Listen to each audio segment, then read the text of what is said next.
Hey everyone, I'm Sarah Martin, the Associate Director of Forecasting at Dodge Construction Network, here today to review the construction starts report for February. Quick reminder, here at Dodge, we track projects from their earliest stages of planning all the way through to when they break ground, and when they break ground, we classify that as a construction start. So starting with our top line numbers here, you can see that total construction was down about 13.2% in February. That was largely driven by the 49.4% decline on the non-building side. Non-res and res had much stronger activity this month, with non-residential up nearly 18% and residential building up 8%. Now, on a 12-month moving total basis, the story looks a little bit different, right? Residential continues to look very weak. We know that single-family construction has been struggling over the last 12 months, while non-residential construction is up about 6%, and non-building construction is doing great. It's up 17%. So breaking this down a bit further, we can look at our month-over-month trends for most of the major sectors in construction and also our year-to-date totals. And really what jumped out to me when looking at these numbers is kind of the inverse trends we are seeing with the month-to-month versus the year-to-date. So starting with commercial and industrial, we saw that sector combined improving by about 26% in the month of February. But looking a little more into the data, you can see that that's solely driven by the nearly 160% month-over-month growth in offices and data centers. We saw two $3 billion data centers break ground, as well as several others, and that's really propping up the category this month, especially after a very weak January.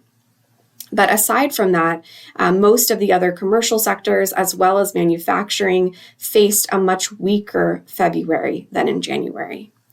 But looking at the year-to-date totals, a bit of a different story is being told, right? We're seeing kind of steady growth year-to-date, up about 23% than where we were kind of at this time last year. On the institutional side, we saw nearly 9% growth, driven by strength in education construction, as well as our other institutional categories. Healthcare, on the other hand, declined nearly 47% in February. But again, those year-to-date totals look a little bit different, right? We're seeing sustained weakness in the first couple months of the year, down about 23%. So overall, non-residential is down about 2%, and you can see kind of the growth in commercial is being very much offset by the weakness on the institutional side.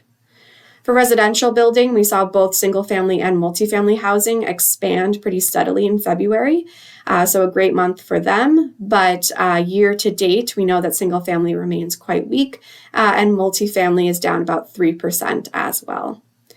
And then on the non-building side, again, we saw that nearly 50% decline coming from the 90% decline on the utility side. So we saw utilities grow by nearly 200% in January.